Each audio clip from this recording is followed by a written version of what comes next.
Alright, my name is Shaun Fallon. You're listening to episode 7, Newsradio, even though for some reason in the episode I call it episode 6. Welcome to From First to Last. No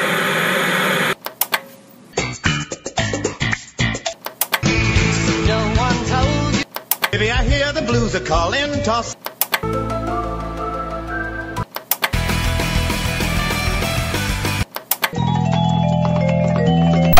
Hello again and welcome again. My name is Shaun Fallon. This is From First to Last. You're listening to episode 6, I believe. Okay, my guest today, he's a writer, he's a podcaster, he's an activist, he is the resurrection and the light. He's Shaun Tiberius Lau. How are you today, Shaun? I'm doing very well, especially after that intro. Thank you so much. No problem. That's what I'm here for. What show have you chose for us today? I have chosen the television program Newsradio. Newsradio, fantastic. Newsradio is an interesting one because I have been talking to people who I work with and talking to people on Twitter and saying I was going to record a Newsradio episode. And it's such an interesting show in the sense that everyone knows it, but they don't. Like a lot of Australians who I've spoken to, that's dead familiar. And I sort of, it's on the tip of the tongue, you know what I mean? They can sort of remember what it is. What's your experience with Newsradio? Well, I think, just to go back to what you were saying a little bit, it came at a time when I think, and I'm not going to get all these dates right, but, it came at a time, I want to say before Friends. I think right when it was ending is when Friends was starting. But it came at a time when it was really competing with shows like, I want to say Seinfeld, and Everybody Loves Raymond, I think came in a little bit later. Yeah, it's Newsradio started March 1995 and then finished in 1999. And that is like prime 90s sitcom time. Yeah, absolutely. And so I think one of the reasons why a lot of people maybe vaguely remember it, as you say, is that all the oxygen was kind of sucked out of the room by these other shows that have, and those are shows that when you mention them to people, they will certainly know what Seinfeld is, and they'll know what Everybody Loves Raymond is. And I think that if Newsradio had been on at a different time, it's kind of one of those, the best analogy I can think of is sports, right? Like if Karl Malone and John Stockton on the Utah Jazz were playing in an era that didn't include Michael Jordan, they would have won, 3 championships or whatever. This is the NBA. I'm not sure how popular that is in Australia.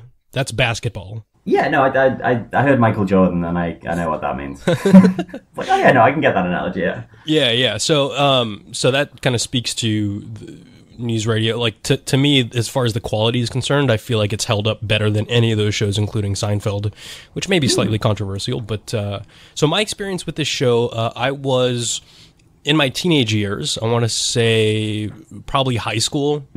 Yeah, I think this actually coincides almost exactly with the 4 years that I was in high school. And I did not watch the original airing of the show. I really didn't watch original airings for like any show. I've never been the kind of person who is going to remember what time something is on and then sit down and watch that episode and then wait a week for another episode to come on. So as with many of the shows that I love, I encountered this binge watching style before binge watching was really a thing. What I remember most is being in college. So this is a few years after the show had ended its initial run. I remember being in college and they would show reruns on the A&E channel, which I'm not sure if that even still exists. That's I think Arts and Entertainment or something like that. Oh, okay. Actually, you're saying that the episode I watched did have that in the corner. A&E, and I was like, that's weird because A&E here is obviously accident and emergency when you go to hospital. It's like, okay. Is it like the hospital? No, that's insane. Right. Well, yeah, and you have ABC over there as well, which is different from ABC over here. So they played it on A&E. That's funny. I can imagine that a lot of the YouTubed or recorded off TV stuff would come from A&E because they played it all the time. Yeah, and they played it in order, and they would play. Sometimes they would play 4 or 5 episodes at a time. And funnily enough, A&E at that time was closer to its original purpose, which was basically airing a lot of boring cultural stuff that nobody cares about, like opera. Okay. All that stuff that people say they want to really be into. I don't mean to I don't mean to No, I get what you mean. make anybody feel bad if they're into opera, but you know, Swan Lake all the time. I know that's not opera, that's a ballet. But they would play a lot of that kind of, a lot of theater type stuff, a lot of hoity-toity masterpiece theater type things. And then for whatever reason, at like 4 a.m, they would start playing news radio for a few hours. And in college, I had a job that I worked at a radio station and a newspaper, so I was overnight coverage on both of those a lot of times. So I would get home at about 3 or 4 in the morning and put on the TV, news radio would be playing, be like, all right, sweet. There you go. So that's cool. That's how I got into it. And I mean, obviously Dave Foley is the lead character. He's from Kids in the Hall, which is a show that I loved dearly growing up. I started watching that show when I was like 10 years old, and it really, a lot of people would say it screwed me up. I would say it informed my sense of humor and my life. So yeah, that's definitely a bridge as well. But yeah, so that's my experience with this show. How about you? Pretty much the same, to be honest. In England, they had, it was called the Paramount Comedy Channel. Okay. And that would be, that was just a weird one, because you'd just be like 24 hours, just random shows. Like that's where, you could just turn it on at any time in the day and it would be like News Radio or Roseanne or, like you say, everyone loves Raymond, Seinfeld, Frasier, all that. Yeah. And again, it would be that thing of like, they wouldn't just show one episode, they'd show 5.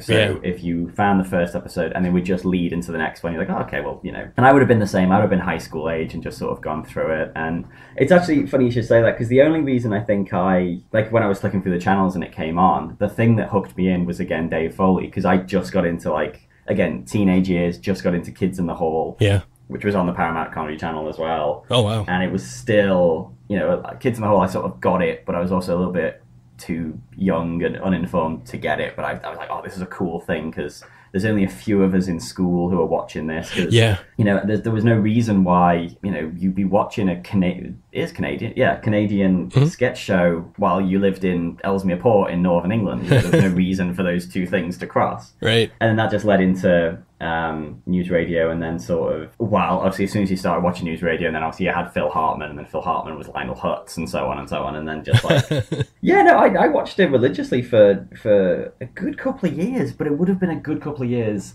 20 years ago maybe now. Right. So when I sort of sat down and watched it, or when you said to me, oh, you wanted to do News Radio, I was like, yeah, I know what that is, but I couldn't remember like the dynamics of the characters, or I had little ideas of like, oh yeah, so there's Dave, and then there was Moira Tierney, but I couldn't remember who she played or what her character was. Yeah. It was interesting. It was like something that I remember. It was like an event that I'd sort of pushed aside and forgotten, and then sort of had little regressed memories of it. Ooh. So does that mean that you got to re-encounter with a fresh mind here?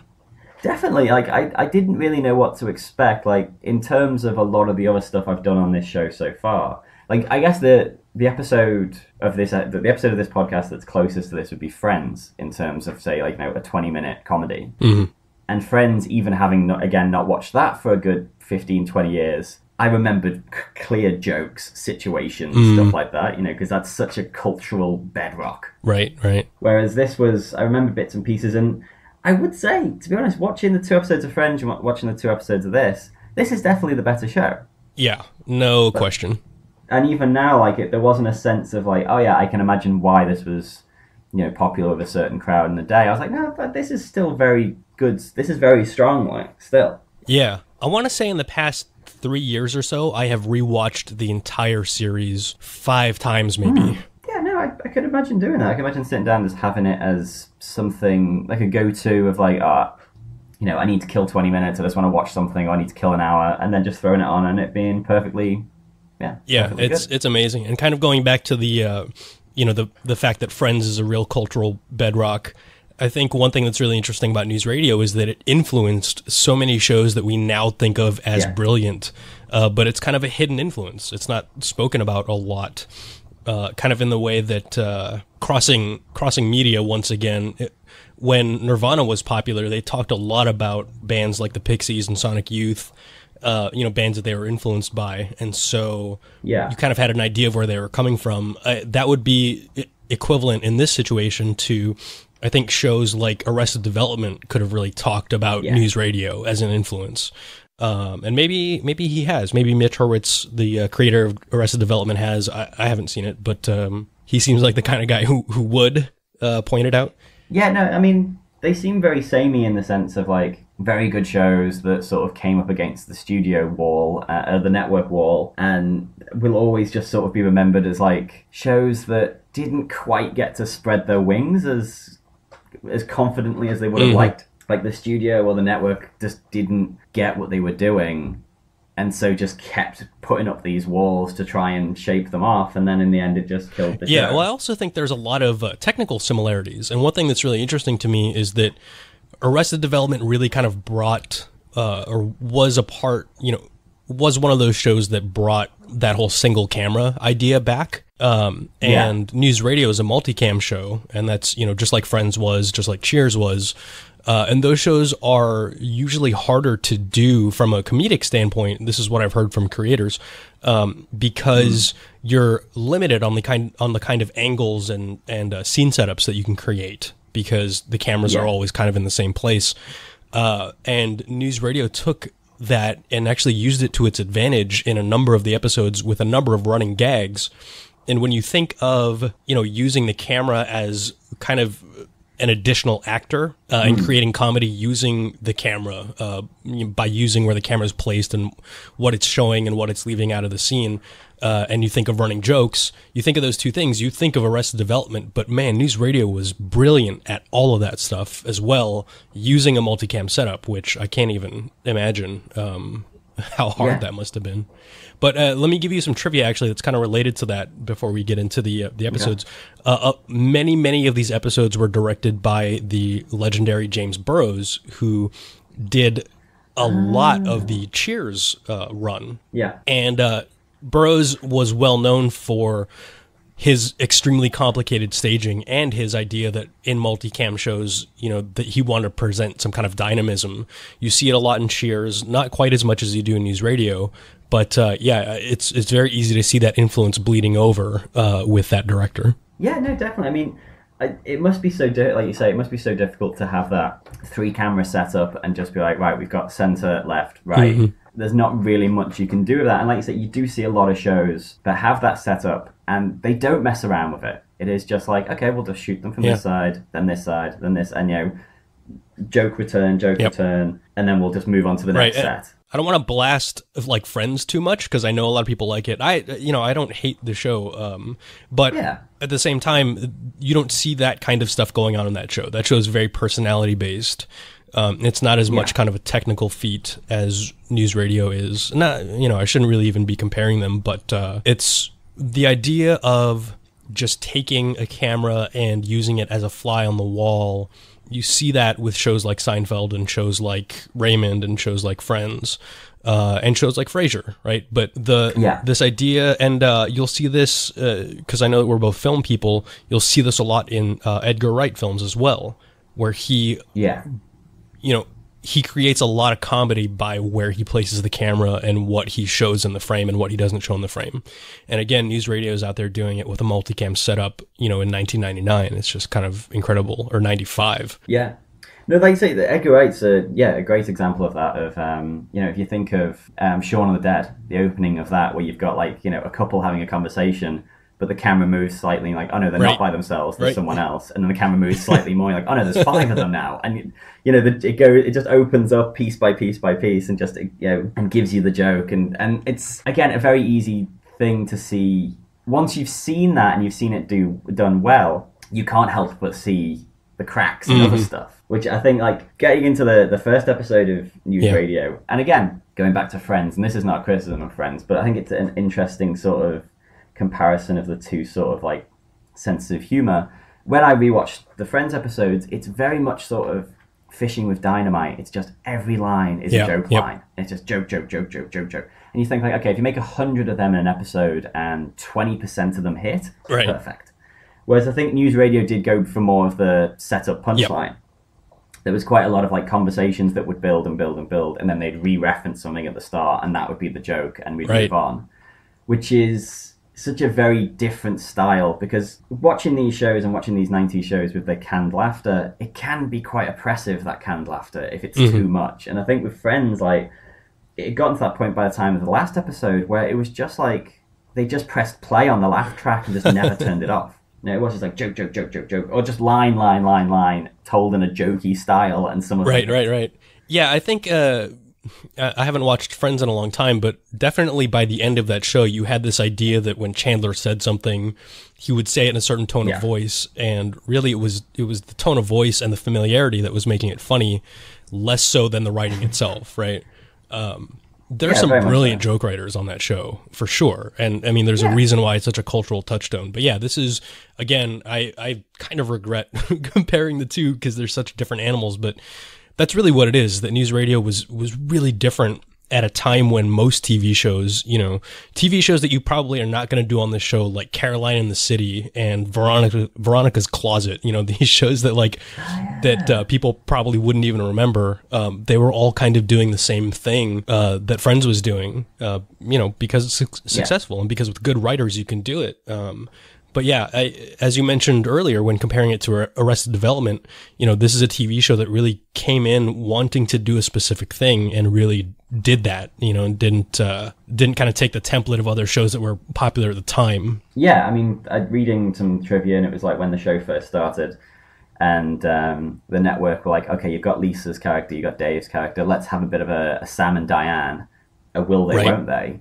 And the writers were like, no, we're not going to do that. So straight away, I think the second episode, they end up together. And then it's more of like, them getting together isn't the drama. The drama is a workplace relationship that they've got to keep secret, and between two people who probably aren't that compatible with each other. Yes, absolutely. And sort of let's see where that goes. And I think that is the braver thing of like, no, we're not going to have one of those sort of, oh, they have a bit of sexual tension every episode and they nearly kiss and then we move on. Like, no, because that's been done by Sam and Diane. So let's try something a bit new. And I think it's interesting to see that as well. I don't know, do you watch Brooklyn Nine-Nine? No, I've never seen it. Fantastic show. And I'll check it out. Again, I'm sure that would be one that they'd look back and say, oh yeah, News Radio was an influence. It's very similar in the sense of it's a workplace sitcom and it's a lot of the dynamic of that. And like you say, camera is a big part of it. And they did have a bit of a will they, won't they. And then after a point, they just sort of pulled the trigger on it. And it worked so much better once that was done. And it was, no, let's actually just have, let's explore this. What is a workplace relationship like between two cops who, again, are very incompatible? Right. And it made for more comedy because it was something new. Right. Yeah, I think the same thing happens on News Radio between Dave and Lisa, just in the sense that the relationship, as you say, the relationship going on is an interesting concept that if you have good writers, you can mine the comedy out of that situation. News Radio, one of the things that they did so well is that they embraced the fact that they didn't get along and were not compatible, as you say.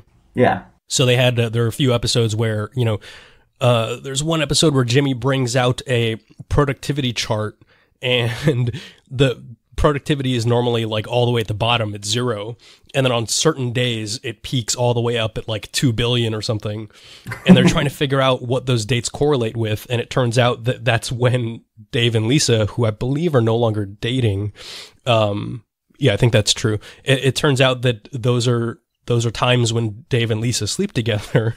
So it's like December 31st is one of the nights, and it's like, oh, okay, New Year's party.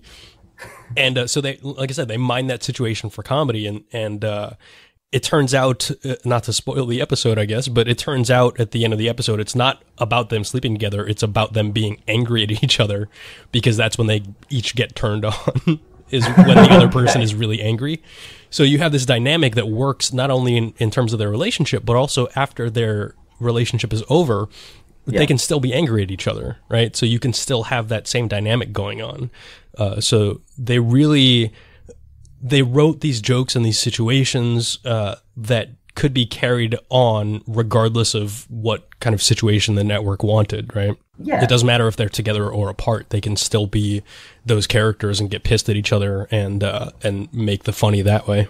Yeah, because I mean, I think if you lean too hard, and this has been something we've talked about in a few different episodes, like if you lean too hard on the sort of will they, won't they, it can be to the detriment of the show. Because like, I think Cheers is a better show than people, like there is that sort of thing of people sort of talk about Cheers and do mention like the Sam and Diane thing. Like, no, the show was better than that. That was just a part of it. Yeah, absolutely. In the same way, like me and Austin were talking about X-Files, and he had to say to his wife, like, oh, no, Mulder and Scully do get together because it was driving her insane. Like that idea of like, oh, I don't care about this, just they will or they won't, but let's just move through it. Yeah. And I think it is. I mean, like you say again, I've got my dates written down here. 1995, to sort of take that trope and just turn it on its head and see where that goes. It probably scared the crap out of the network. But like you say, it made for a better dynamic of the sense of also as well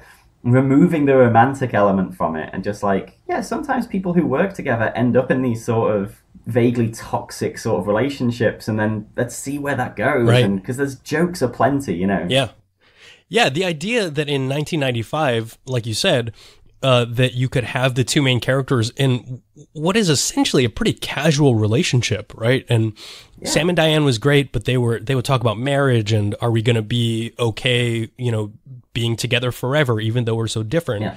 And you didn't have a lot of that stuff in this show because there was, even when at a certain point, Lisa decides she wants to have a baby and she wants Dave to be the father. And I'm not sure that they're even dating at that time. But Dave wants to get married and Lisa doesn't want to get married. And, you know, it's not played as like a morality thing. It's just, this is what these characters want to do. Yeah. And I do want to say that I think that Cheers is a better show. I don't know. I'm a huge Cheers fan as well. I love Diane is my favorite character on that show. But once Sam and Diane get together and then break up, the show kind of becomes better again. Like the prolonged nature of the will they won't they made the relationship itself kind of boring. Right. So that's another kind of, I think, brilliant thing that Newsradio does is to get them in that situation and then get them out of it fairly quickly. And they get to play with all those other things that are kind of outside of the realm of a quote unquote relationship. Yeah, no, that's very true. I mean, it's good to see those sort of tropes just like flipped on their heads and all that, because it was such a big go-to. Like looking at a lot of shows from that time, like you say, Friends and Cheers and Frasier as well. Frasier always had the Niles and Daphne. Yeah, you know, that sort of what's going to go on there and stuff like that. And it must be, it's a tough one, I guess, if you as a writer, if you introduce that, because you're like, well, at some point we've got to pull the trigger on it, and then is it going to be a case of, oh no, we've completely burnt? Because like you say with the Cheers one, if you have that going on for years and years and years, then you've already sort of shown the relationship without them being together. So when they are together, you don't have the sort of the tension that made it interesting. Right, yeah. You know, so you sort of lose that in the... Again, Friends, when me and Danielle were talking about that, it was the thing of like, they put Ross and Rachel together and then very quickly split them up again, because it was like, no, we had something really good going on there, and now they're together, and now we're stuck with relationship plot lines. So let's get them apart again so we can let them stretch their legs and do what they want to do. Right. I think it's a good idea, like the will they won't is a good idea in theory, but eventually you have to decide whether they will or they won't, and then you end up in like a moonlighting situation where they get together and that's ruined the show. Right. You know, that it was a quick reveal, like, oh no, that was the only thing the show had going for it, or the thing that people were watching for, and you've taken that away, and then people don't want to watch anymore. Right. Yeah, absolutely. Yeah, bit of a high wire. With the first episode, like in my notes, I've just got like, Phil Hartman and Stephen Root are national treasures. Like, Stephen Root is so good. He's very, very good in this show. And he's just got that line reading, just boom, just everything he says is just, just lands. I totally agree with that. And it's really the genius of the way that they cast this show and the way that they really cemented these characters very, very early on. I think that's a good mark of a good TV show, to be honest, and that's not to say that certain TV shows can't kind of be lost for a little bit and then find their footing. I think Parks and Recreation is a good example where perfect. They got their characters got better developed over time to the benefit of everybody involved. But there are these shows that right out of the gate, you fully understand the characters, and not only that, it seems like the actor or actress involved understands the characters right off the bat as well.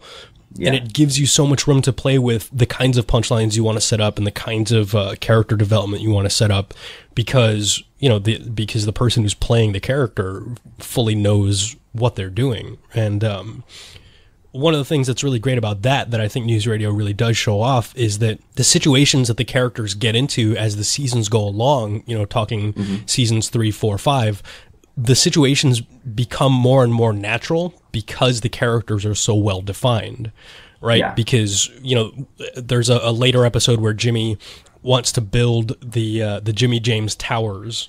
And it's like the buildings are so large that their shadows would keep Central Park completely in darkness, starting at 1 p.m. or something like that. Okay. And it's such a natural thing for Jimmy to want to do. And he's got at the very top, these 2 towers are shaped like J's, and at the very top, the top lines of the J's connect, and in the middle, there's the world's largest discotheque.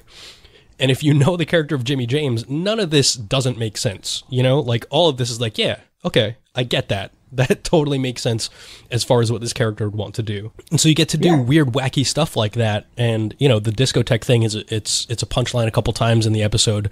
But again, it's not a forced anything. It's just part of the reason you're laughing is because it's funny because they came up with a weird, wacky situation, which is what sitcoms do.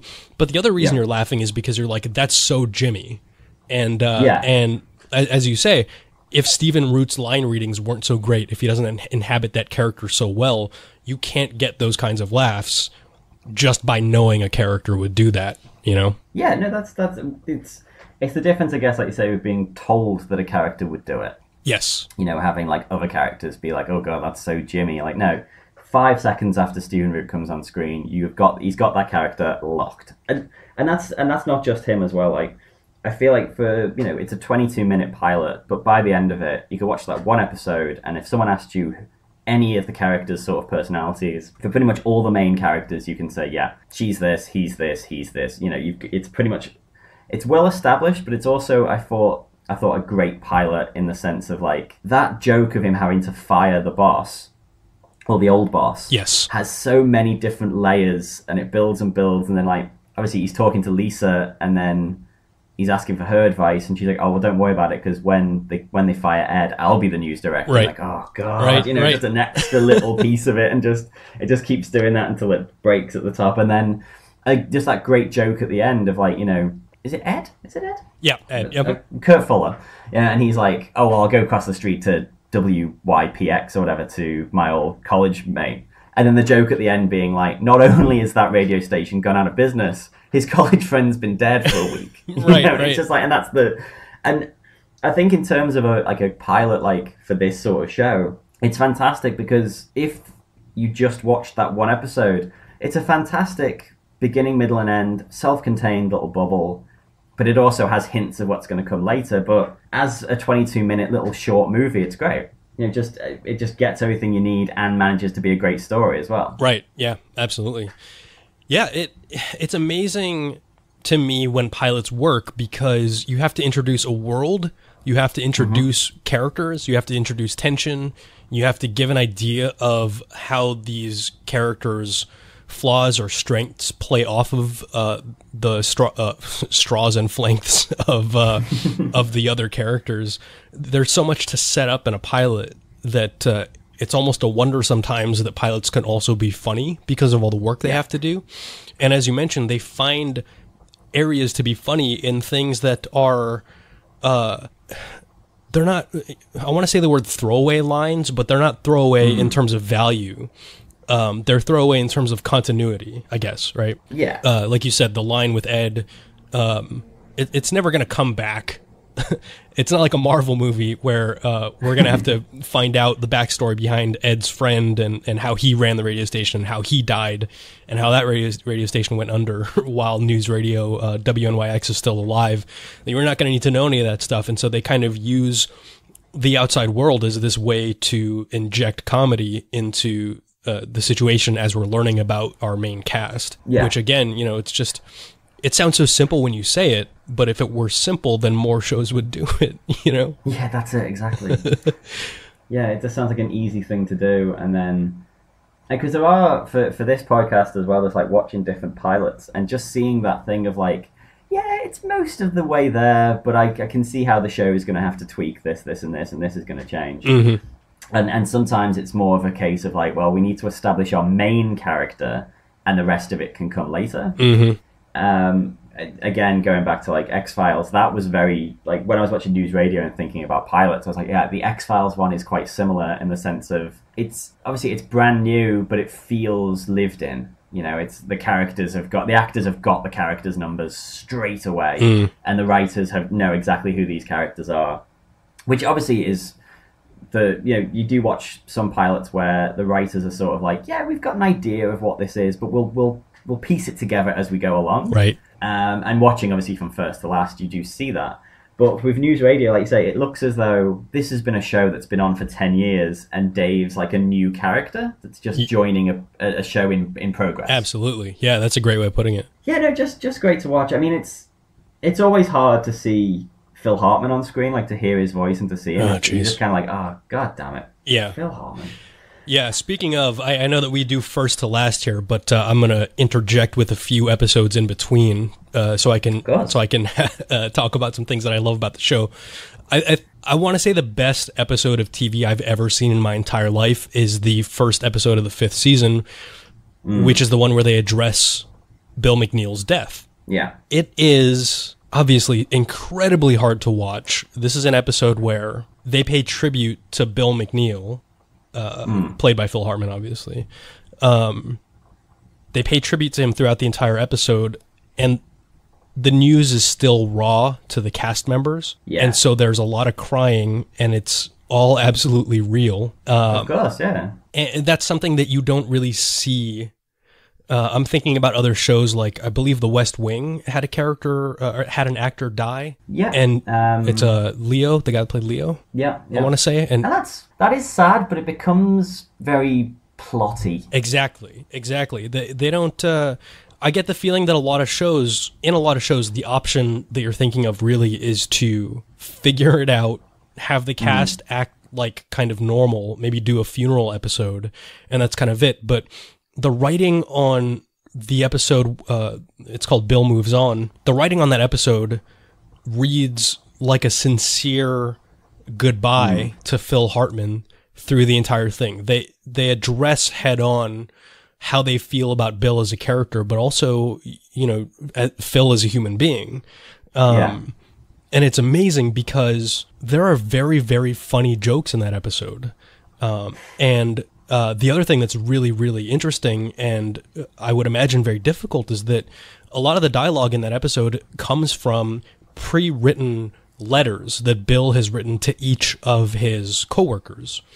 Okay. And so the writers for The Last Time had to write essentially what's dialogue for Phil Hartman, who is dead at this point, keep it in character, and give the viewing audience the catharsis they need, but also, to give the rest of the cast the catharsis they need. And it's pitch perfect. It's absolutely Bill McNeil. It's absolutely him communicating with the other coworkers and cast members. And the reason why I think it's the best episode of TV I've ever seen is because I don't know what other cast, what other set of writers could pull off something that emotionally challenging and make it work both on a comedic and emotional level. The bravery it must have required to even have that concept going in, and then to pull it off is just kind of stunning to me still. Yeah, I mean, I guess you are stuck in that thing of like, as you could jump over it. You could just be like, okay, well, we can just say that, Bill McNeil's gone to a different station and we'll just move past it and just replace him and just keep going. But like I say, to sort of face it and go, no, let's give Phil Hartman, the send-off that he deserves, because he is one of those actors, one of those comedians who's just going to be in that like pantheon of like incredibly talented person who just was 2 steps away from being the biggest thing in the world. Right. It's like him and Bill Hicks and Harris Whittles, these like comedians who are just absolutely incredible, but just not quite there yet. Just nearly there to like, Will Ferrell status, just being like this huge face, and then just nearly there, and then obviously just tragically just never got the chance. Right. Well, from what I understand, he turned down an opportunity to be the focal star of a different show because he wanted to keep doing News Radio. Oh, okay. Like he felt like his strength was playing a character that wasn't necessarily the focus of everything, but I mean, ostensibly Dave Foley is the main character in this show, or Dave Nelson is the main character in this show. But I think it was acknowledged by everybody even before his death that Phil Hartman was really the heart of it, right? Yeah. And not to badmouth season 5 too much, because a lot of people do that. John Lovitz is not a replacement for Phil Hartman. He was never meant to be. It's not fair to put that burden on somebody. So of course he's not as good as Phil Hartman was, but the writing is still as sharp as ever in that final season. And also what I understand is that nobody, cast or crew, wanted to go beyond that season because they just, they felt like it was something they couldn't do without Phil. And then also let me hit some other milestones on the way. Actually, I'll just talk about one thing that I really, really love about this show. I talked earlier about running gags. My favorite running gag, I don't have a snappy name for it, but it's basically you can't hear Bill, but you can see Bill. Yeah. And so the 3 episodes that are top of mind when I think of this running bit, there's an episode in season 1. It's episode 5 of season 1. And one of the storylines is that food keeps mysteriously appearing on Bill's desk. Do you remember this at all? Okay. It's pastries, isn't it? It's there's a plate of spaghetti at one point. Okay. But it's, again, using the camera and all that kind of stuff because Dave and Bill will be having a conversation right in front of Bill's desk, and you can't see 1/8 of the desk to the right side. And they'll be talking about, Bill's like, food keeps appearing on my desk. I don't know where it's coming from. And Dave's like, you're just imagining it. And the camera pans over to show the extra 1/8. And Bill's pointing at it. And there's someone has put a plate of food down there while they've been having this conversation. There's a little bit of magical realism in the world of Newsradio, which I think is also underrated and not, they don't get enough credit for it. But anyway, so in this episode, Bill is in the booth at one point. Dave's talking to Matthew or something, and as he starts walking back to his office, you see Bill with his mouth at the microphone, but his eyes and his hand are trying to get Dave's attention. So he goes over and he taps on the glass. Dave looks over, and you have Bill saying the news while he is God, I just lost all of my vocabulary, but he's wildly gesturing at the desk, and Dave looks, and there's a bunch of food on his desk. So, but all while doing the news at the same time. Yeah, exactly. So it doesn't fit into the name I gave it. The you can see Bill, but you can't hear Bill. This idea that Bill he's using his gestures, he's using his body. Phil Hartman had great physicality, and the show really put it on display. I think later in the same episode, you do get one of those situations where you can't hear Bill at all. Dave is over at Matthew's desk, and Bill is in the booth, and he calls Matthew's desk because he wants to talk to Dave. So Matthew picks up, and you see Bill on the phone, but you can't hear him because he's in the booth. And Matthew goes to Dave, "Oh, it's for you." Dave looks over at Bill. Bill's holding the phone in the booth, so Dave knows who it is. And Dave says, "Tell him I'm not here." And starts walking back to his desk. Bill jumps up from his seat in the booth, and he's yelling into the phone at Matthew, and he's pointing at Dave, and he's essentially, if you read his lips, he's basically saying, "He's right there. I see him. He's right there." And he's screaming, and he's doing that thing where his hair is flopping all over the place. And so there's that, like I said, just that hilariousness that you don't even need Bill to be saying something to be funny. Yeah. And then I went on so long about that. I'll give you these 2 other examples of the exact same thing. I'll give them to you very quickly. One of them is later. It's in season 3. It's a Christmas episode where Bill and Beth are doing voiceover for a garage door commercial. I don't know if you remember this one. Nah. Basically, Bill, part of the funny that comes from Bill is the fact that he's got such a huge ego, and it gets deflated constantly, but that never diminishes his feeling about himself, right? So he's doing this garage door commercial, and he has brought Beth along because he needed a female voice to be on his demo tape. But it turns out that the voiceover producer likes Beth quite a bit and doesn't like Bill that much. So they bring in another professional voiceover guy.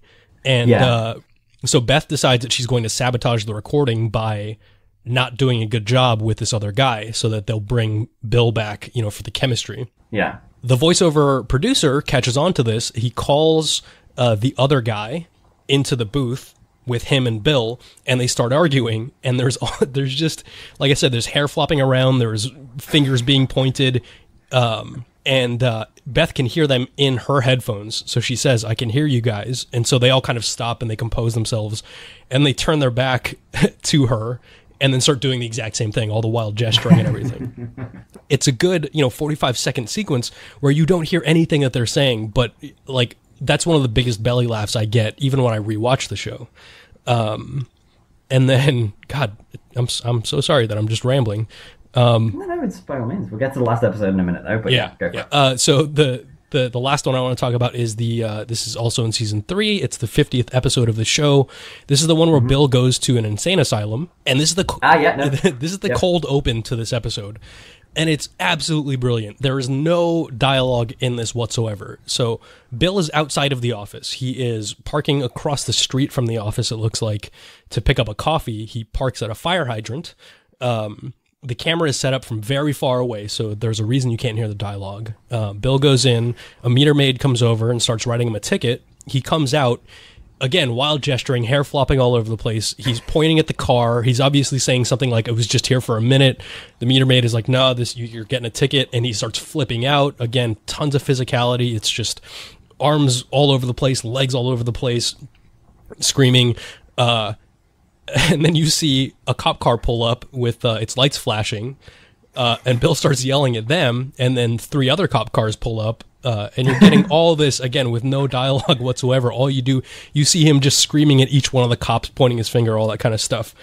The cops go to the meter maid to try to get the story, see what's going on. And then it cuts to a very wide shot that includes basically the entire intersection that they're at. And then you just see Bill start running to the edge of one of the frames. And then you see the cop cars follow him. And then I want to say he comes back from that side of the frame and runs to the other side. And then the theme song comes on. So it's a completely dialogueless cold open. And that sets up why Bill is in the insane asylum, which is the A story for the episode. It boggles the mind. Like, can you imagine taking a script to somebody and saying, "Here's the cold open that sets up the number 1 storyline in this episode," and there's no dialogue. This is going to be physical comedy, and you have to just work it out for yourself. Yeah, it's pure storytelling. It's just kind of amazing to me. So yeah, that's the you can see Bill, but you can't hear him. That's fantastic. I mean, like you say, just sort of talking about the show and like watching it, you can see sort of like a straight line from this to like Arrested Development, US Office, 30 Rock. Oh yeah, like Parks and Rec, like that sort of thing of like a workplace comedy with just those, like you say, almost the magical realism elements, like the sort of absurdity and these very heightened personalities and heightened characters and how they sort of interact with the real world. Yeah. Which is amazing. Like I definitely think 30 Rock and this are definitely the same world. Right. It's that sort of idea of like these very heightened characters with like the one sort of voice of reason character who themselves is a little bit out of it as well. Yeah. Yeah, absolutely. And I do want to say 30 Rock does a lot of it with single cam. Like it doesn't, again, not to harp on this too much, but Newsradio didn't have that advantage and they did it better in my opinion. Yeah, no, I mean, I think it's interesting, like you say, for like James Burrows and that to take what could be perceived as a weakness and a limitation and say, no, let's push this a bit and see what we can do with it. Yeah. And yeah, it did very well. Yep. Absolutely. Okay, the last episode, which I've read different things, like whether this was meant to be the last episode or they were going to go for the 6th season in New Hampshire or, and all that. But as a last episode, I think it's a great last episode. Yeah, I would agree. I mean, it's got the whole... It's a tough one when you watch a show that gets cancelled and the last episode isn't the last episode. It's just an episode and you're like, oh, okay, so this just leaves me with nothing. Right. Whereas that sort of ending of like, Dave's just stuck with Matthew, apparently forever. Like they're never going to employ anyone else. It's just always going to be those two. Right. It's such a fitting, like almost tragic but very funny ending. Yeah. That's the feeling I got as well.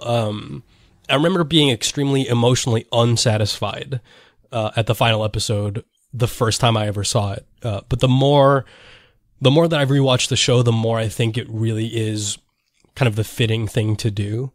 Because it's not a situation where everybody's leaving and kind of becoming leaves to the wind, right? It's a situation where it's brought on by one person leaving, and it turns out that they basically all they can't leave each other, so they all end up leaving to the same place. And there's a lot of obviously there's a lot of heart in that, but there's a lot of sense in that as well. Which I think is, the motivations for these characters throughout the show, really, all of them, and I hate to be really cheesy about it, but all of them really just kind of want to do what it is they're there to do in the best way possible, in the truest way possible. Yeah. And it totally makes sense to me that Dave is the only one who feels that he needs to be at WNYX specifically to fulfill what he thinks is his purpose. But that everybody else really, comes to realize that it's not necessarily about what they're doing as much as it is about what they're doing, because what they're doing has so much to do with each other, right? Yeah. I think that if you have a second or a sixth season, it's hard to believe that Dave over the summer doesn't decide to go with them, right? Yeah, I was sort of expecting, like, when the episode ended, and and Matthew says to him, "Oh, it's me and you, buddy, forever." And it's just like a long take on Dave Foley, and he's like, "Yeah, it looks that way." And then it ends.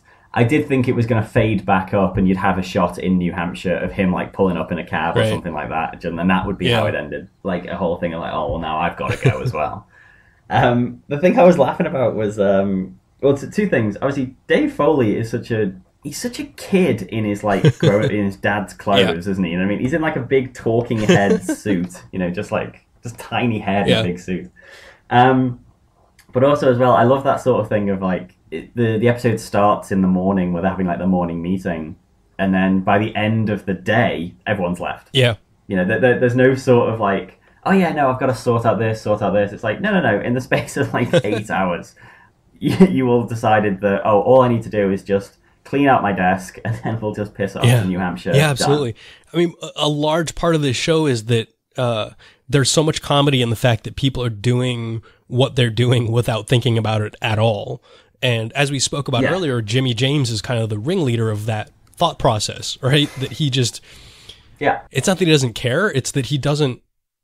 He just does not think before he does anything. Yeah, he's like pure id. Yeah, exactly. And you get that comedy with Lisa because she's the exact opposite, but she often does chase that exact same thing, and that's where you get funny out of that. Beth obviously is a lot more similar to Jimmy, but you get comedy out of that place as well. I mean, it's really hard to say. Like, you watch an episode like this, and you're left thinking, what's the heart of the show? Like, can you have the show without Dave? Can you have the show with Dave, but with a whole new cast? You know what I mean? Like, just kind of progressing, or just kind of thinking about what would come after. I don't know. Like I said, I guess it's cheesy, but what it comes down to is that like this show was a sum of all its parts that made something better. Right. And that includes Paul Sims, the creator. It includes James Burrows and the other people who directed episodes. Yeah. Some of the longtime writers like Tom Sharon. Even the producers, from what I understand, like had a big part in maintaining this personality. You had an episode in season 2 called "No, This Is Not Entirely Based on Julie's Life" or something similar. And that's referring to a producer whose name is, I can't remember her last name, but a producer named Julie.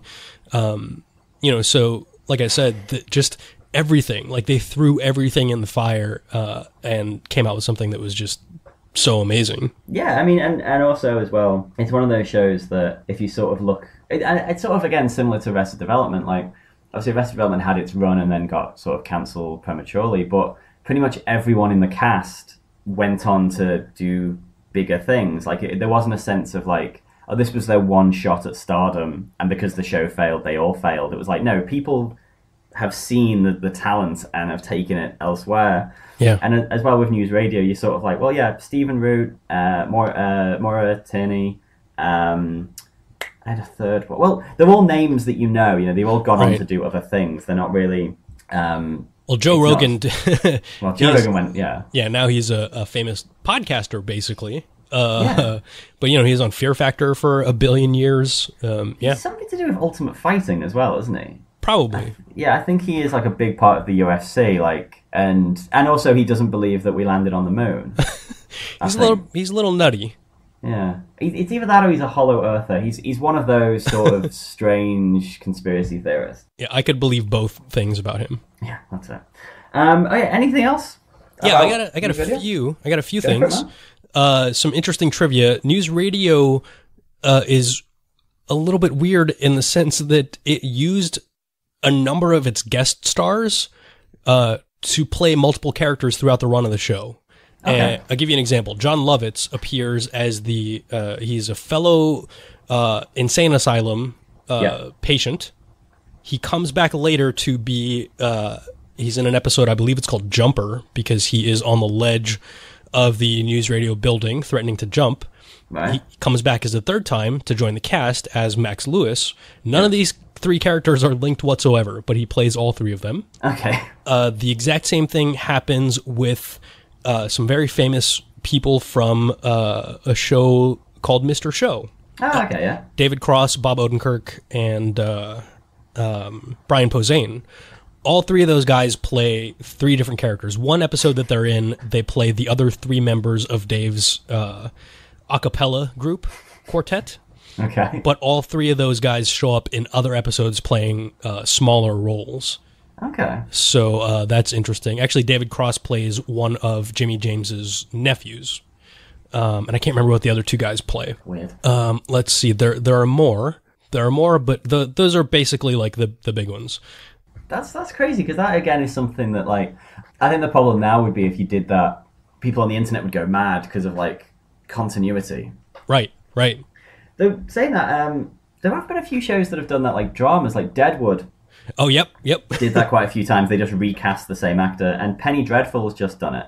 Oh, okay. But they made a bit of a thing of it, a new character's come in, and one character knew the other character the same actress played, and It's become a thing of that's part of her character, that she can't believe that this person isn't the other person, Right. And obviously, and Doctor Who as well. The guy who plays Doctor Who now was a guest star on the show. Oh, was he? Okay. Yeah, and then they've now retconned it to make sense of why he's the same guy and all that. Right. But yeah, it's a bit of a weird one there, like you say, for Newsradio to just do it and then just not acknowledge it. It's another hint of magical realism, really. Yeah. And I don't think it doesn't ruin anything to realize that John Lovitz has been, three different guys on the show. It's funny that you brought up, why am I blanking on his name now? Malcolm from The Thick of It, the current Doctor. Oh, yeah.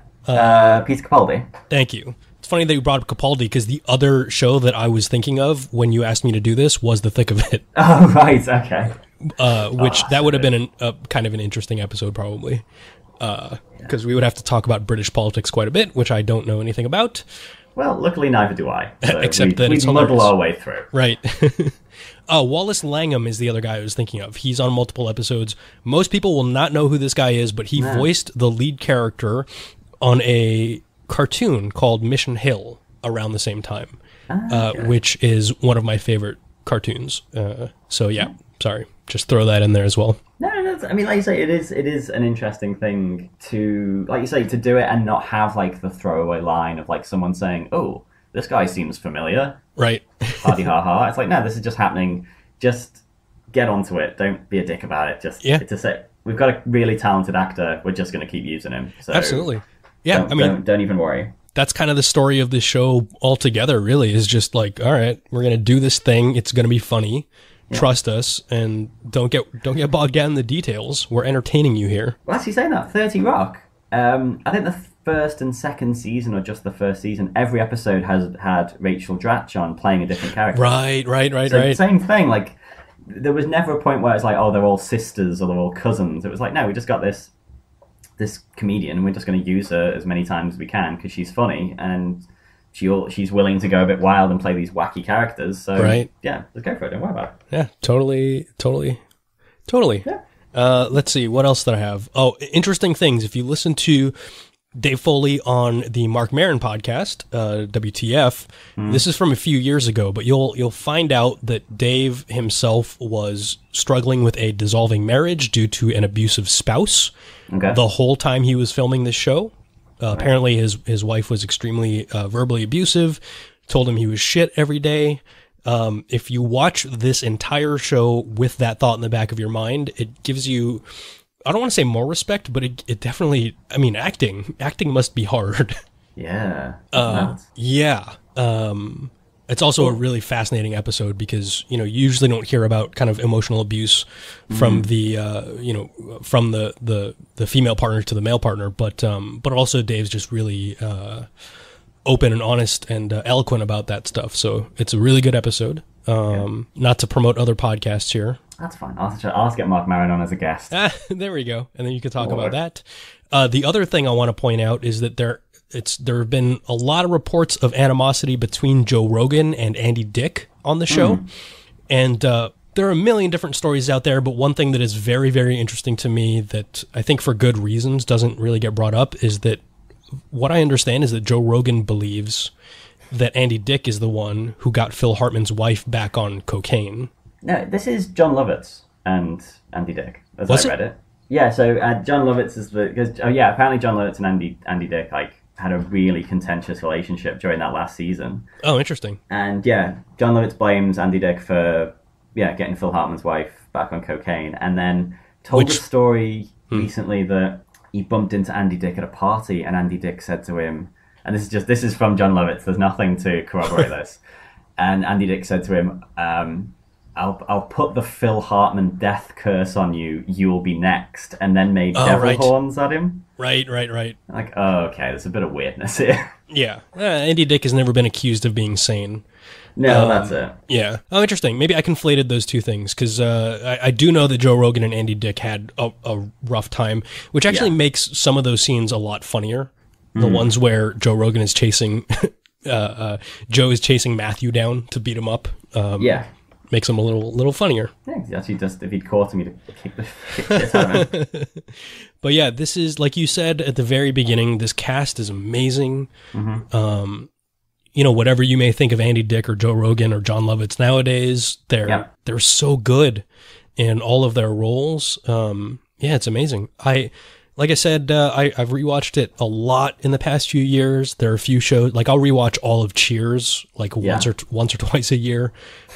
But this show, I think, provides me the most entertainment and fulfillment out of any TV show.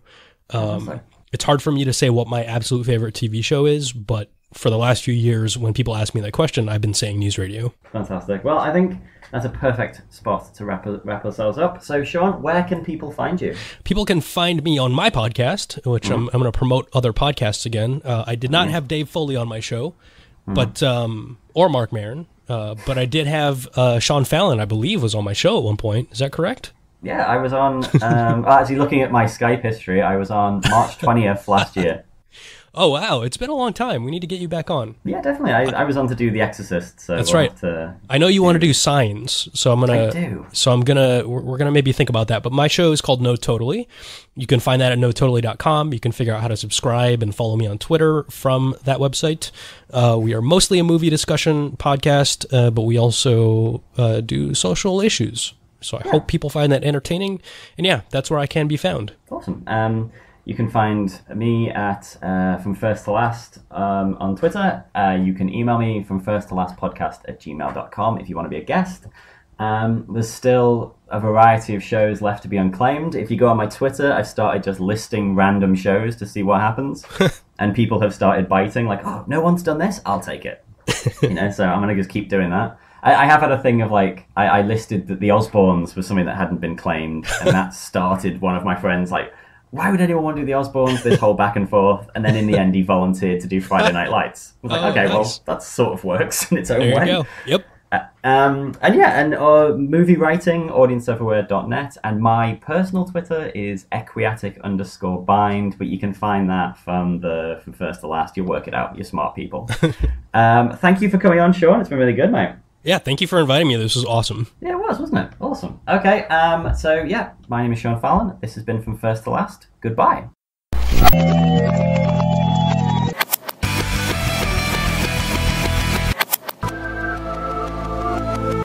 Saas nelosta, sulta ei häivi. You ask no one to see.